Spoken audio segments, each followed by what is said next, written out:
Good morning, ultimate hustlers, generational wealth builders, money managers. Welcome to the Cortez Hustle Show. And today we're talking money myths to forget, right? I want to give you about 15 different myths about money. And I want to know if you agree or disagree. This ought to be fun, y'all. We're going to have some fun with this one this morning. So do me a favor, go ahead and comment in the chat where you're from. Drop the name of your business and or your brand and smash that share button, ladies and gentlemen. We can no longer afford to hoard information. And even though we're going to have fun with this topic, we've got to increase the rate in which we talk about money. We can no longer allow money to be this taboo thing where I'm in a vacuum over here dealing with it my way. You're in a vacuum over there dealing with it your way. No, we got to come together and talk about it often, establish best practices so that we can win this money game. And one of the first things we got to do is bust down some of these myths. So let me know in the comments if you're watching this live, the name of your business and or your brand, and smash that share button. And let's kick it.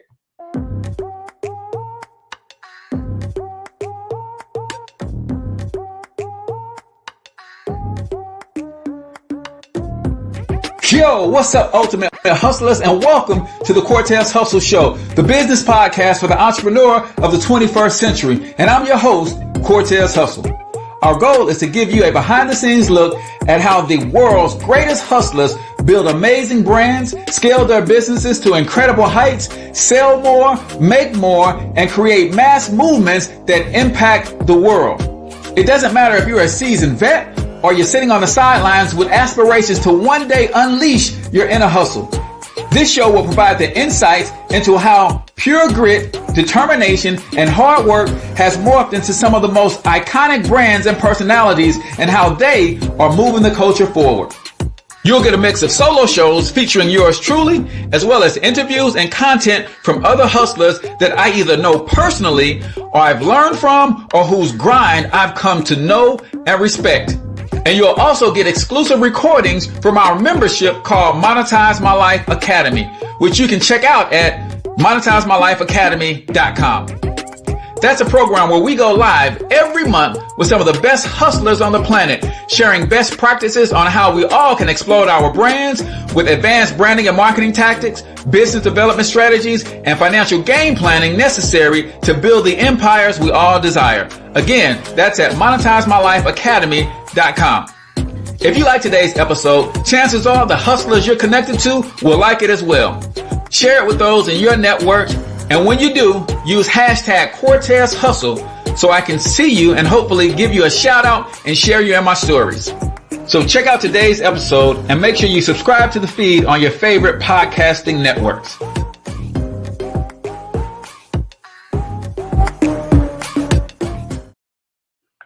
All right, ladies and gentlemen, welcome back to the Cortez Hustle Show. I am, of course, your host, Cortez Hustle, also known as the one and only financial health mentor, everybody's favorite fatherpreneur, coming to you live and direct from the Extra Digit Movement Studios here in St. Louis, Missouri. The Extra Digit Movement is a group of the most well-trained, most fun-loving, most engaging, committed, and compassionate group of financial educators on the planet.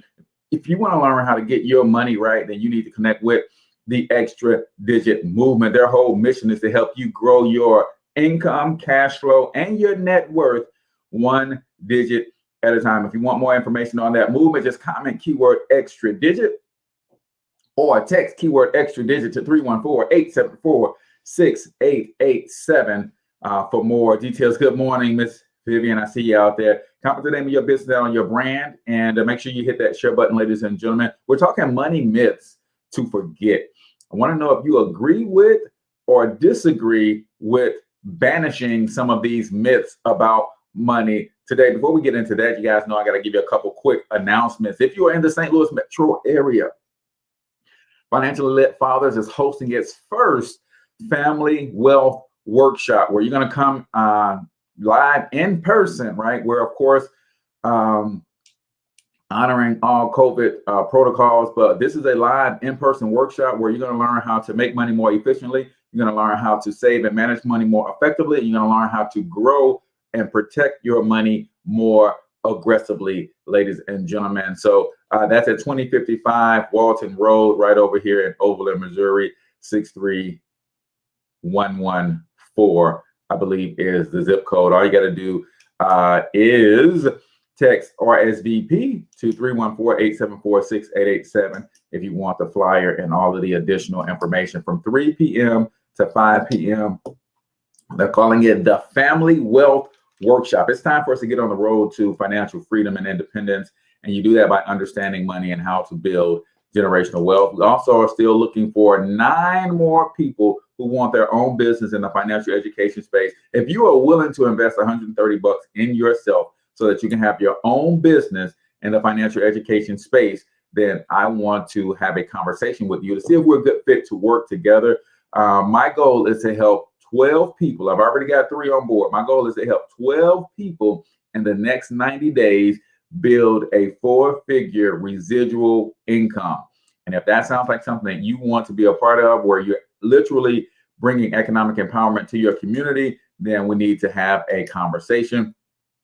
Text extra digit to 314-874-6887. I'll get you all the details and we'll set up a time to talk. We're talking money myths, man. I found this article on Media Share, and it's 15 myths about money that we need to forget.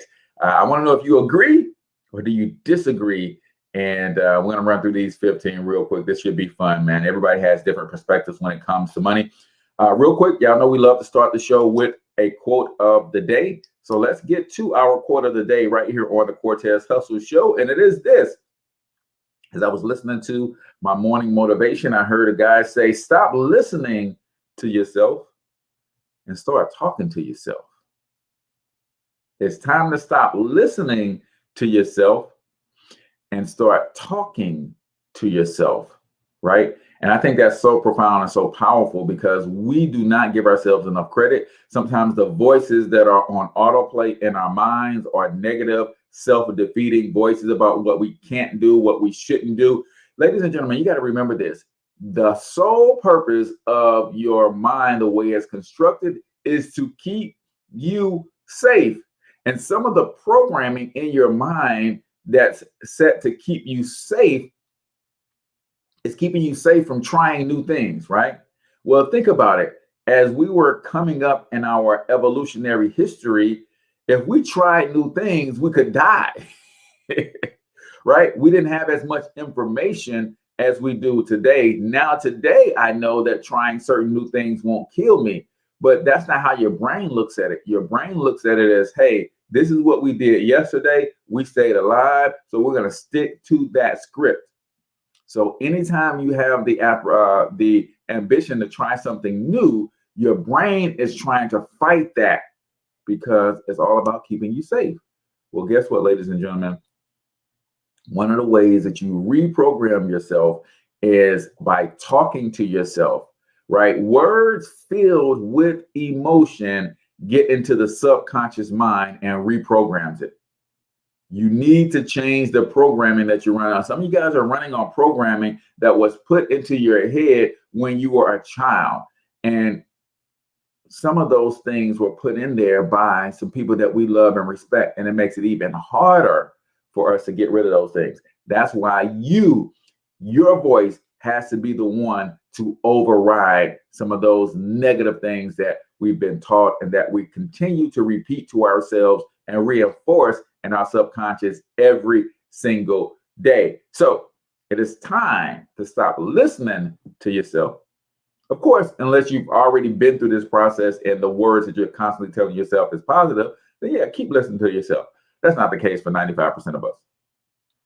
95% of us, we're listening to old, outdated programming, and that's holding us hostage and keeping us from becoming the best expression of ourselves. So that is the quote of the day right here on the Cortez Hustle Show, brought to you by the Extra Digit Movement. We are a group of the most committed, most compassionate, most fun-loving and engaging financial educators on the planet. And we want to help you increase your financial IQ, grow your income, your net worth, and your cash flow one digit at a time. If you want more information on what we do, how we do it, why we do it, and how we can help you do it too, then I need you to text extra digit to 314-874-6887. 6887. Again, text extra digit. If you're looking for a financial makeover, you want to transform your lives financially, text extra digit to 314-874-6887 along with your name, and I'll get you some information that will help you make an informed decision as to whether or not you want to get involved with our organization. Now, let's get on to these myths about money. Do you agree or disagree with some of these myths? I'm super excited about this episode because everybody has a lot of different things to say. Now, let me grab the link to this article and pop it in the chat for you guys to read at your leisure. You guys know I always like to show love to my sources as well. It's called Media Share is the site that I'm on. Right. Let's go. Let's see. Your parents always say the safest place for money is in the bank. Your best friends are buying a house to quit wasting money on rent. Your coworker is waiting for a raise before investing in that 401k. Whether you notice them or not, messages about money are all around you. You may learn basic personal financial principles and make better money decisions based on some of what you see, hear, and read. But other money talk may be incomplete or filled with misinformation, leading you to take on debt you can't afford or make severe financial mistakes. So let's get into it, man. I want y'all to let me know if you agree or disagree with this one. All debt is bad, right? Depending on who you're listening to, some people saying, man, you got to fight claw like heck to get debt free. Some people are saying, hey, man, use debt to build your wealth. Some people are saying, cut up your credit cards. What say ye? Agree or disagree? All debt is bad. When you have debt, you borrow money and need to pay it back. But owing money doesn't mean all of your obligations are bad. While it's essential to focus on paying off credit card balances with double-digit interest rates, rushing to pay off the low-interest mortgage on your home might not make the most sense, right? What you think about it? Yes, you want to be in a situation where you don't owe very many people, at least personally, right? But I'm going to say I agree that all debt isn't bad.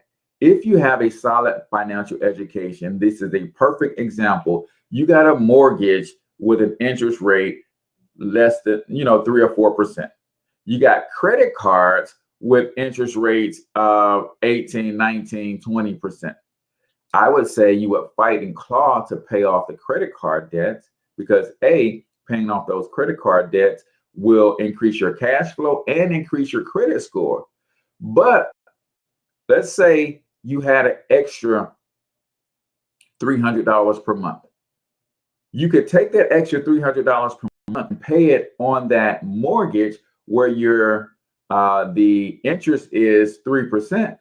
Or you can take that extra $300 a month and put it into an investment account where you're earning 12%. What's a better move to make? I don't know. You tell me. But agree or disagree, is all debt bad? Yay or nay? So that's number one. Myth, all debt is bad. And that is one that I disagree with. I don't believe that all debt is bad. Another example of debt, if I borrowed money from a bank, say I borrowed $10 million from a bank, and my mortgage on that $10 million is $10,000 a month, right? But I borrowed that $10 million to put a down payment on an apartment complex where I have 250 units. And my monthly cash flow after all of my expenses, my positive cash flow after all of my expenses is somewhere in the neighborhood of $60,000, $70,000 per month. Is the $10 million I borrowed bad when my monthly mortgage on the $10 million is $10,000 and my positive cash flow from the asset that I borrowed the money to purchase is 70,000. See, all debt isn't bad, man. All debt isn't bad. That's just my opinion. But do you agree or do you disagree?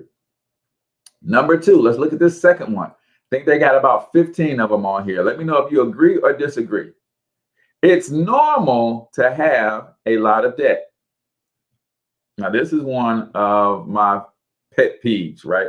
It's normal to have a lot of debt. You guys agree or you disagree with that? If you have a mortgage, student loans, a car loan, and a maxed out credit card or two, you're not alone. According to Experian, consumer debt reached a record high of $14 trillion in 2019. And when you think 2019, that was before this little conundrum that we find ourselves in called the pandemic, right? So it's even more ridiculous than that. Many people need to take out a loan to buy a car, house, or earn a degree. But normalizing large amounts of debt can negatively impact your financial future by preventing you from building wealth. This is one that I disagree with. It's normal to have a lot of debt. No, the people who put you in debt are trying to make it normal. Now, because a lot of people have debt, don't mean it's the normal thing to do, right? But people are trying to normalize being in debt, carrying debt. You even hear people today say things like, oh man, I'm gonna die in debt, so why worry about trying to pay it off, right? No, they're trying to normalize that. And that's part of the problem. And you'll hear people say, everybody's got student loan debt. No, they don't. Everybody's got a mortgage. No, they don't. But if that is what we believe to be normal, then we will feel socially accepted when we go down those same paths. And guess what, guys? This is why 76% of the people in America are living paycheck to paycheck. Because we've all bought into this, oh, it's just normal. Vivian said that. I've heard that too. Yeah, we've all bought into the lie that this is just a normal way to go. People will literally tell you that, man, you can't save up to buy a house. Man, you got to have some kind of debt. How you gonna have a nice car? You can save your money and you can buy you a nice car. Now, if you want to be in debt, I'm going to teach you at the end of this video how to be in debt to yourself, how to borrow money from yourself. That's part of our program. We teach you how to become the bank yourself, right? So if you're going to borrow money, you borrow it from your family bank and not Bank of America or not the local credit union. But normalizing debt is part of the bank's business plan, right? Normalizing debt is part of the bank's business plan. If I can get you to accept that debt is the way of life and my product that I sell is debt, then I'm winning. That's a dope marketing plan for me. I want you to get this. The real banker's secret is the banks do two things. They buy currency and they sell debt. A lot of people don't realize this about the banks because the way they've positioned themselves in the economy, you think the bank is your friend. The banks do two things. They buy currency and they sell debt. The primary place that they buy it from, it used to be that they bought the debt from the Federal Reserve. They bought the currency from the Federal Reserve, right? Because the Federal Reserve, when it prints the money, it will sell it to the banks at a lower interest rate, usually than the rate of inflation. And the banks could then, they bought the money for so cheap that they could literally give you a good interest rate just in your savings account. Who here is getting more than 1% in their savings account right now? Nobody. You know why? Because the banks have figured out if The Federal Reserve, now this is pre-pandemic, this is pre-recession, right? If the banks would have to pay 2% on the money that they borrow from the Federal Reserve, but they can buy your money and pay you less than 1%, who would they rather buy that money from? They would rather buy it from you. They would rather buy it from you. Now, here's their problem with buying it from you. When they buy it from you at less than 1%, you put your money in your savings account, you put your money in your checking account, they're going to give you less than 1%. The problem with buying it from you is you don't let them use it very long, right? Your money goes into it gets direct deposited on Friday, and Saturday morning you done paid all your bills, so that money is gone. So they don't get to use it very long. But that's where they would rather buy their currency from. Now, here's what I mean by how they position themselves in this economy, like they're your friend, right? They will say, we're going to keep your money safe and secure, and we're going to give you less than 1% as a favor to you. But then when you go to borrow money, not only do you have to jump through a million hoops, but if they do approve, you ain't getting that money for 1%. You have to borrow money for a car. It's going to be 8-9%. That's with good credit. You get one of their credit cards, it's going to be 15 to 25%. You get a personal loan, it's going to be 7 or 9%. And that's with good credit. But when they borrow your money, oh yeah, I said that right. When they borrow your money, see, whenever you hear the word interest, there's a loan involved. You direct deposited your money. There is interest of 0.25%. So there's a loan involved somewhere. Who's the lender? It's your money going in. They're giving you the interest rate. So you're loaning them your money at 0.25% interest. But you can't borrow a dime from them without paying higher interest. So understand that. So let me know if you agree or disagree. The first statement was all debt is bad. Agree or disagree? The second statement is it's normal to have a lot of debt. Agree or disagree? I'm going to keep this thing rolling, but right now it's time for 1 minute motivation right here on the Cortez Hustle Show. That's where I play a short motivational video, usually 60 to 90 seconds. And I ask for you to listen closely, give me one of your takeaways, and I'm going to give you one of my takeaways as well. So let's get ready to roll with 1 minute motivation right here on the Cortez Hustle Show. Sometimes we have to ask ourselves, what's using my life? Heard a guy give a lecture one time that says, we are today what we were when. And he was talking about the fact that we, to a great extent, behave, think, react because of some previous experience that we've had. One of the things that we know about life is that it is always changing. Sometimes you're up, sometimes you're down. Sometimes things go real well, and sometimes they don't. Sometimes you're happy, and sometimes you're sad. Now that's that thing called life. And when we begin to understand and know that, accepting that reality that we will never ever have things just on an even keel all the time, that you're going to have some ups and you're going to have some downs. But during those down moments, that's where the growth takes place. That's where the work is. See, anybody can feel good when they have their health, their bills are paid, they have happy relationships, business is successful. Anybody could be positive then. Anybody can have a larger vision then. Anybody can have faith under those kinds of circumstances. Am I correct? See, but the real challenge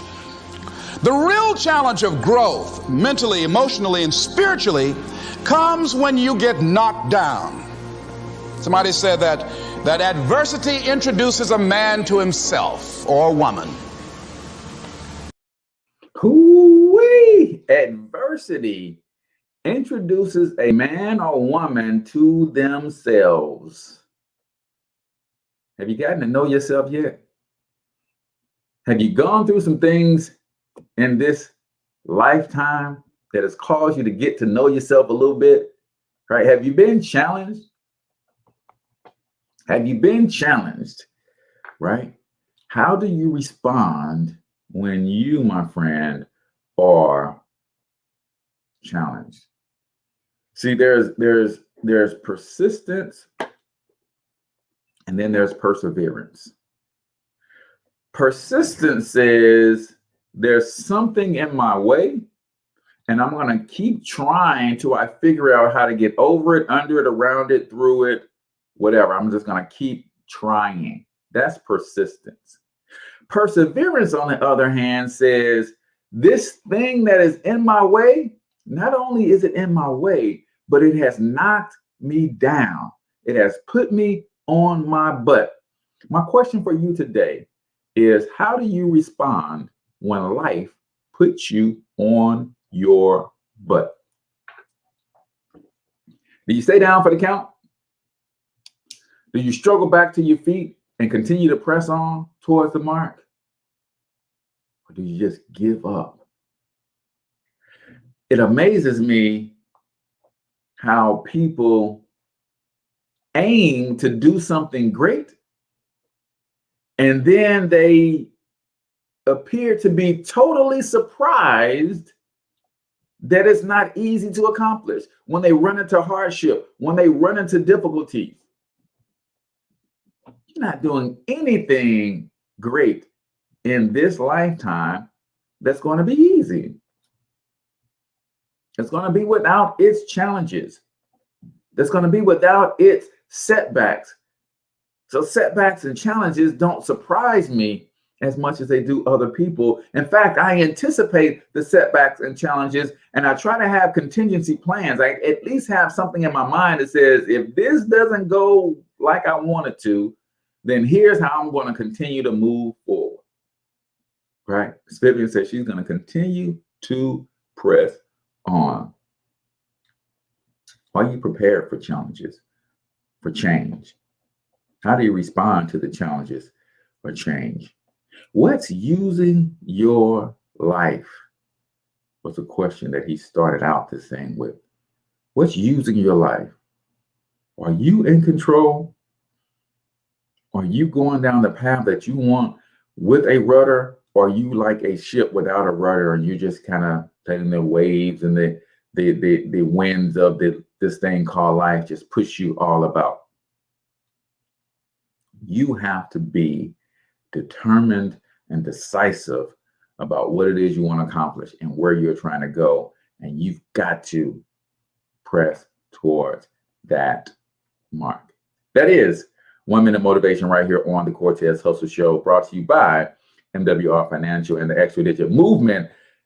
That is a program that I'm super excited about, because I am literally helping families break generational curses by putting them into a system where they got a team of financial professionals that will help them lower their taxes, improve their credit, get out of debt, increase their investments, lower their monthly bills. It's a whole complete financial makeover. If you need a financial makeover and you're willing to invest $129 to rock with our team, then I want you, my friend, to text me, keyword extra digit, to 314-874-6887. I'm looking for 9 more individuals who want to join me and start their own home-based business in the financial education space, where you literally get paid to bring economic empowerment to your community. If that's you, text extra digit to 314-874-6887. Now, let's continue on this journey. We're talking money myths to forget, agree or disagree. The first one was, all debt is bad. Do you agree or disagree? The second one is, it's normal to have a lot of debt. Do you agree with that or do you disagree? Right? It's normal to have a lot of debt. Number 3, let's see. Slashing expenses is the only way to save money, only way to save more money and build a nest egg. How many of you guys agree with that? Slashing expenses is the only way to save money and build a nest egg. We hear that all the time. There's a lot of well-known financial educators and pundits talking about, man, you got to live like a hermit for a little while in order to reposition yourself, right? Slashing expenses is the only way to save more money and build a nest egg, right? This is one that I do not agree with because it is not the only way. It is a way, but it is not the only way to save more money and build a nest egg. And this is where our school system has failed us, y'all. This is where our school system has failed us because we're all taught, go to school, get a good education so you can get a good job with benefits. So if you believe that having a job is the only way to bring income into your household, then naturally you will never think that another way to save more money and build a nest egg is to start a side hustle. If your schooling and everything that you learn coming up says work harder on your job, wait for a pay raise or a pay increase, then you wouldn't naturally think that if I need to save more money to build my nest egg faster, I've got X amount of dollars coming from my job, and that job takes about 50 hours a week. There's 168 hours in a week. The job takes 50 of those, right? I still have 118 hours left. Let me do something different. Let me do something extra to build this nest egg to save more money. So slashing expenses is a great way to save money because most of us are at a point in our lives where we just need to reevaluate everything, right? I'll give you an example with me and my family. My wife and I, we live in a 3-bedroom house. It's small. It's got a basement. And the reason we moved into this house is because my youngest son, 19, was still in high school, and we didn't want to leave the area that we were in because all of our sons had graduated from the same high school. All of his friends were there, so he was in his last year. We wanted him to just, finish out his senior year and graduate. Now, though, all of my sons are out of the house. We don't need a 3-bedroom home anymore. So should we be looking to downsize? Absolutely. That'll save us $400 or $500 per month if we were to downsize. Do we really need a basement? That means we could probably, instead of renting a house, we can probably rent an apartment, right? That could save us $300 or $400 per month. Are you willing to evaluate your entire life right now to put yourself in a better position 10 years from now, 15 years from now? Because one thing I know for sure is that saving $500 a month and putting half of that into an investment account where you're earning double-digit returns is a game changer in terms of how your money can accumulate in the next 10 years. Or do I not want to downsize because it's going to appear to my peers that I'm doing bad, and I don't want to give off the perception that I'm doing bad? Do I not want to downsize because what I assume or what I think other people will think about me? Gotta ask yourself. Number 4, a bank is the safest place to keep your money. Do you agree or disagree? A bank is the safest place to keep your money. We hear that all the time. Your parents may have taken you to open a savings account when you were young. They probably kept their money in that local bank too. When you drive up or walk into a trusted lender to cash a check, make a deposit, or discuss loan options, you feel your money is safe.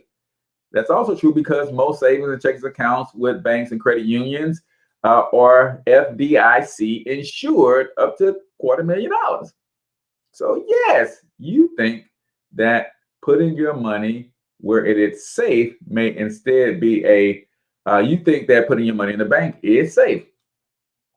But with the average interest rate of savings accounts paying only 0.1% and inflation hovering at nearly 2% in the US, your money loses future buying power each year.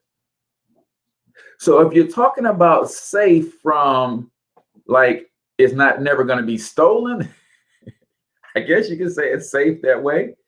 But if you're talking about safe from, and matter of fact, that's not even in the case, because Robert Kiyosaki is very famous for saying savers or losers. Savers or losers. And what he means by that is if you're saving money and you don't know anything about the silent income killer known as inflation, you're losing money every year because inflation is 2%, your interest rate is 0.1%. So your money is actually decreasing in value every year. So the bank is not the safest place to put your money.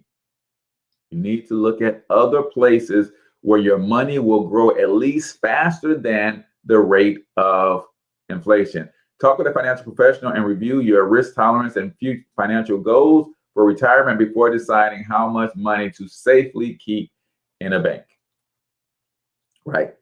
You should have your money in income producing assets or appreciating assets that will at least grow faster than a rate of inflation.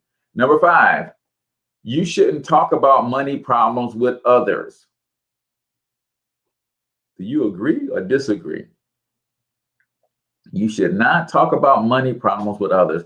This is so huge, and this is how we're all duped, guys.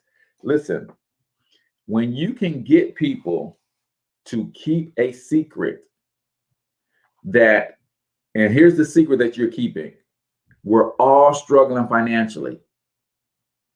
Now, if all of us are keeping this secret and we're living lives that appear that we are doing okay financially, but we're all hurting financially, and we keep that a secret, then we never truly indeed point the finger at the real culprit. See, if we keep this a secret and I just think I'm the one doing bad financially, just myself, then I think it's my fault.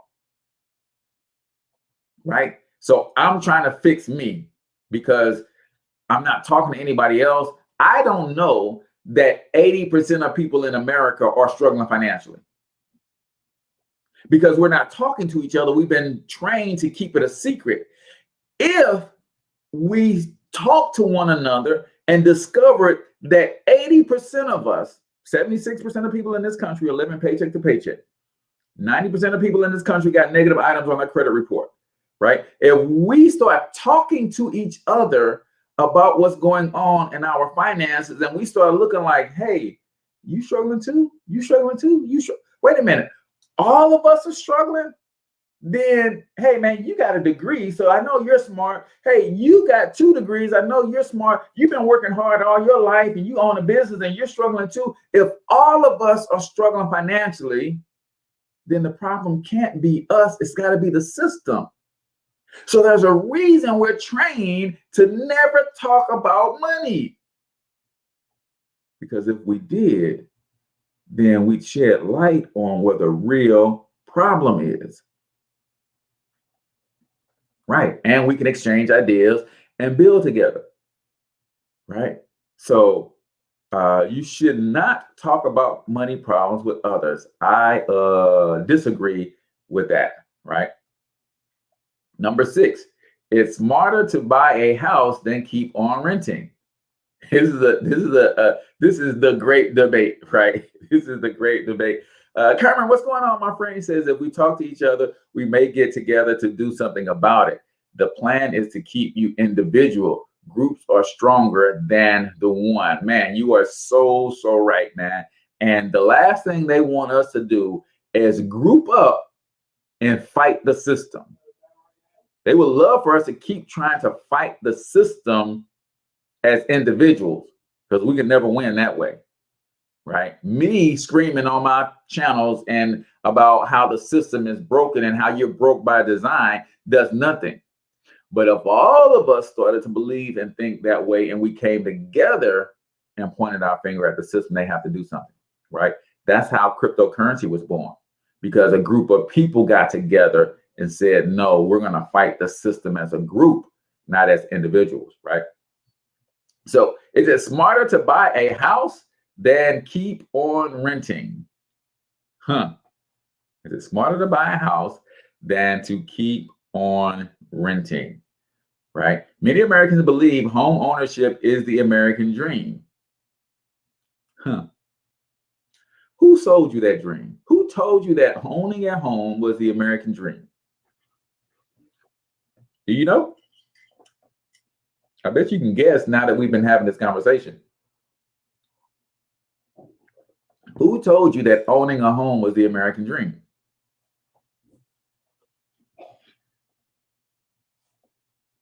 See, at the end of World War II, the government got with the banks and they created expansion into the suburbs, and the banks were given guarantees that if you loan money to these people to buy homes, that you couldn't lose, that even if they defaulted on the loan, the government would pay the loans back.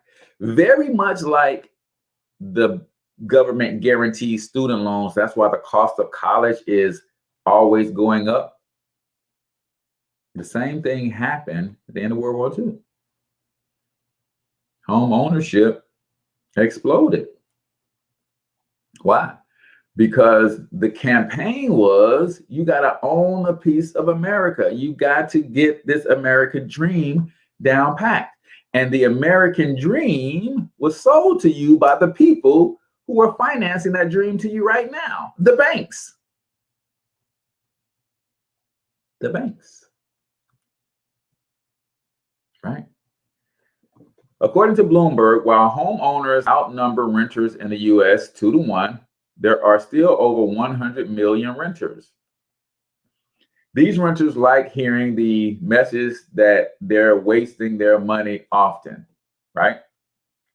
Some renters who want to buy can't qualify for a mortgage, but plenty of people prefer to lease because it's less risky and more flexible. Renters may get move-in bonuses and have lower monthly payments. Their utilities, maintenance, and repair costs are also minimized when they rent. Savings can go towards paying down debt, building emergency funds, and sinking funds and growing investment portfolios when you rent. Just a thought. Just a thought. Do you agree that it's smarter to buy a house than keep on renting? Right? I believe that is based on your personal financial goals and objectives. I don't think we can no longer say that everybody should buy a home. Right? I like the position that I am in right now. My wife is thinking about leaving St. Louis. She's thinking about leaving St. Louis right now. So at the end of our lease, we can just be gone. I don't have to worry about trying to put a house on the market. I have to worry about trying to rent a house out and all that kind of stuff. I moved to a different state.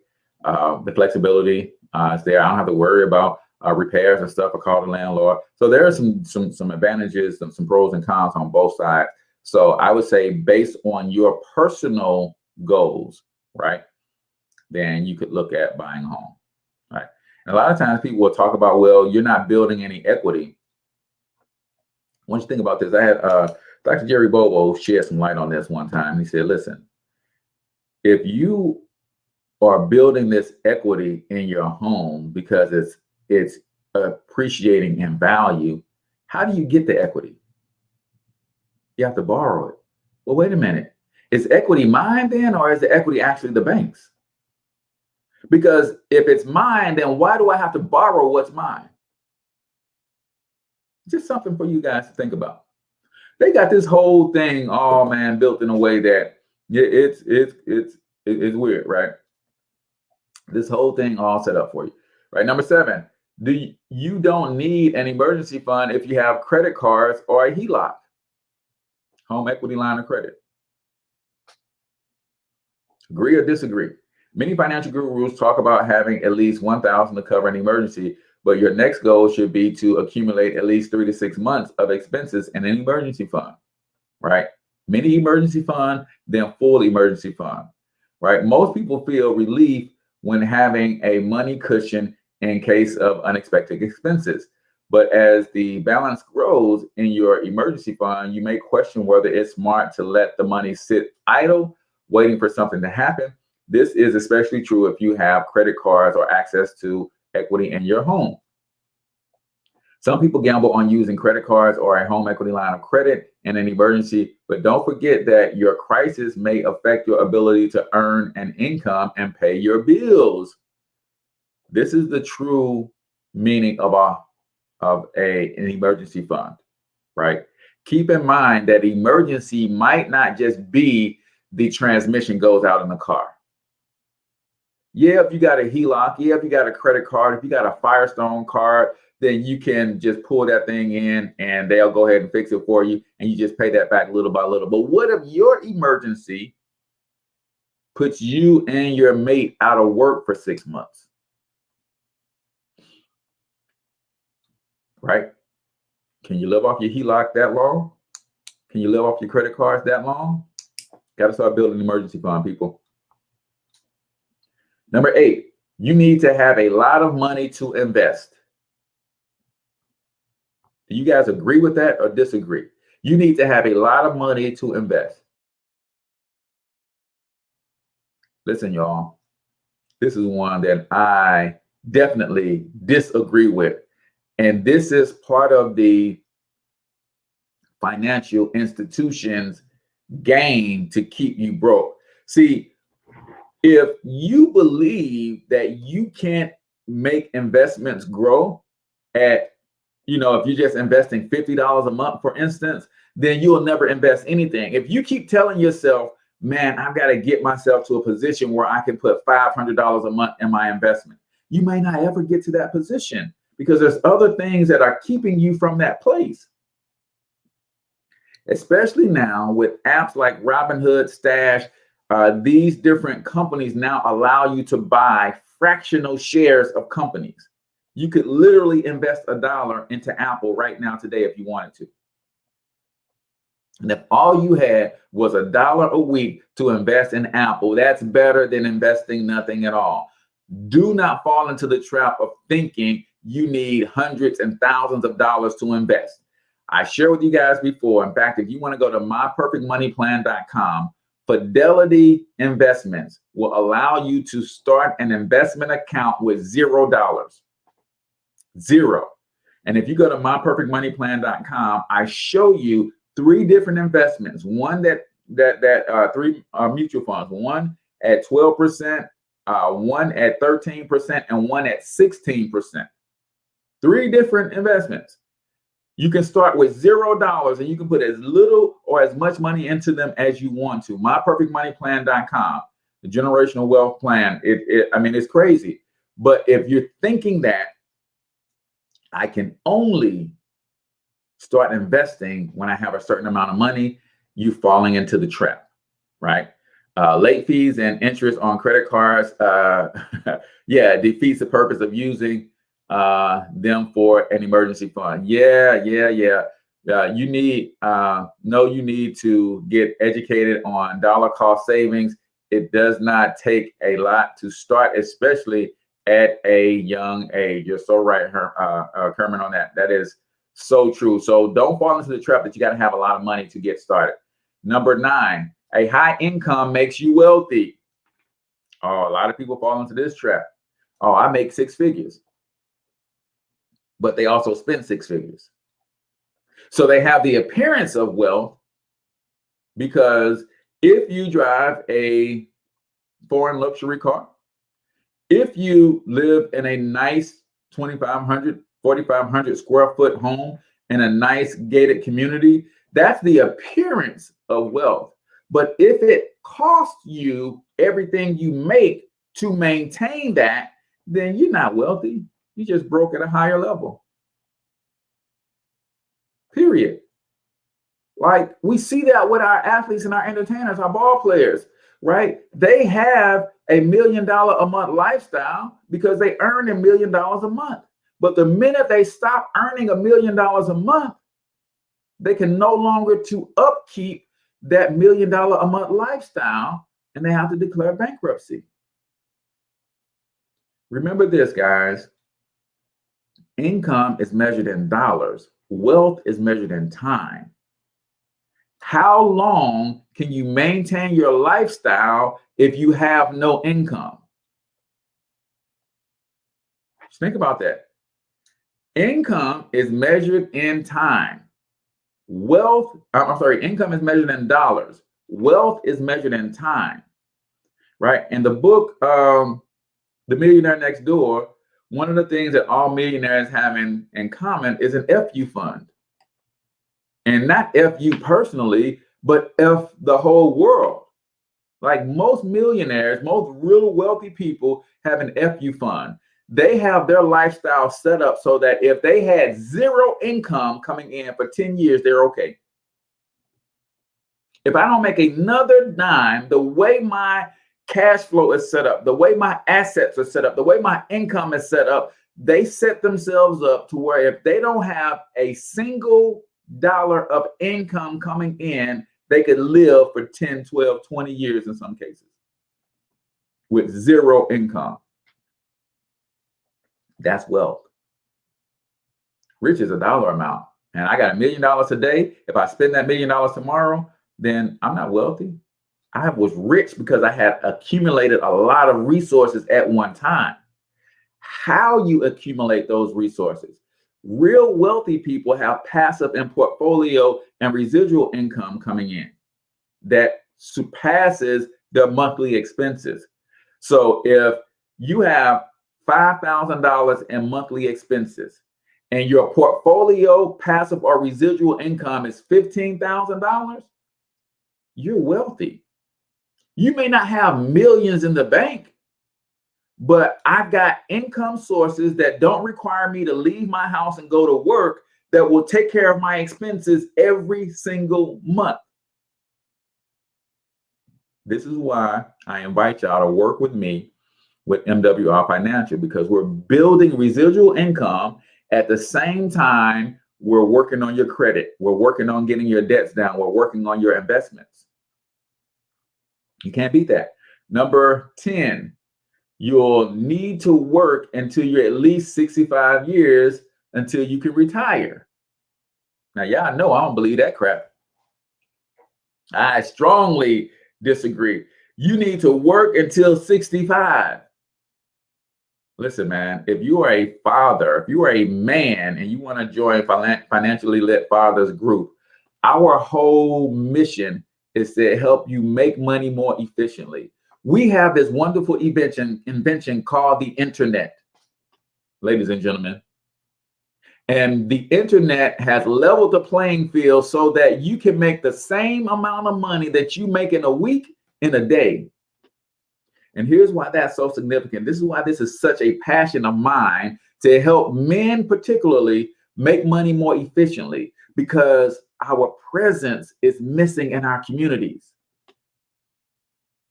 Our present, meaning if I gotta be away from my home to go provide for my family 80 hours a week,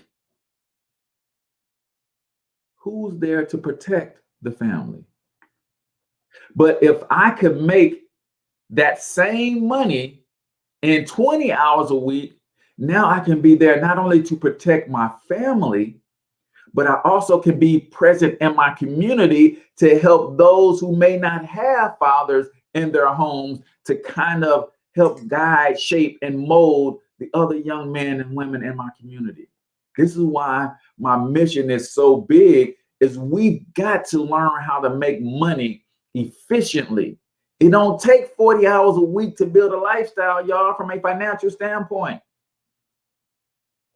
It used to. But the internet has allowed you to be able to make money more effectively, more efficiently. So heck no, I don't agree with you got to work to 75, to 65. No, you got to work extremely hard. I had a mentor tell me one time, Mr. Alvin Curry, he said, if you work hard for every dollar you get, that's a sign that you're financially illiterate. Now, that's another myth that we need to bust. You got to work hard for every dollar. No, you don't. And don't take this the wrong way and misquote me. I'm not saying you shouldn't work hard. The phrase is, if you work hard for every dollar you get. That's where the problem is. We've been taught to work hard for every dime, meaning we never take any of those dimes and put them to work for us. That's where the problem is. Work hard for some of those dimes, just like my farming analogy, right? As a young man, the way God set this whole thing up, there are some plants that you have to plant every single year while you're young and strong enough to be able to go out there and break the ground and till the earth. But at the same time you plant those plants every year, you must also plant some fruit trees. And I'm taking care of the plants that I plant every year. The fruit trees are taking care of themselves. And when I get too old, or I no longer want to break the ground every year to grow me some food, I've already planted some fruit trees that are going to bear fruit every year for the rest of my life. That's what you have to do with your money. You work hard, you break your back in your 20s, not to ball out. You break your back in your 20s, so 50% of the money that you make, you can put it into your fruit trees or your investments. Now that you got those investments growing, you get to your 40s and you don't have to work as hard, because now you got money coming from those investments plus money coming from your income. Now you take 25% of the money that you're making in your 40s and you add that to the money that you put, to the 50% that you put in your 20s. I mean, you take 25% of what you make in your 30s, because in your 20s you put 50% away. In your 30s you put 25% away. And now when you get to your 40s, you got enough income coming from your assets that you don't have to work at all. And then you take 10% of the income that's coming from your assets and you reinvest that back into more assets. Now, I'm not saying that you give up your job or you quit your job. I'm saying you don't have to work.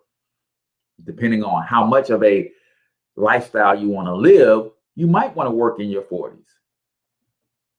You might want to build a business in your 40s. But you won't have to. So those are some of the myths that we need to bust financially. This was fun for me. Hopefully it was fun for you. Until I talk to you guys tomorrow when we're talking about affiliate marketing, I'm going to break that whole thing down. I want you to get your money up, because you absolutely can do it. But more importantly, you deserve to do it, each and every single one of you. Now, hustle up.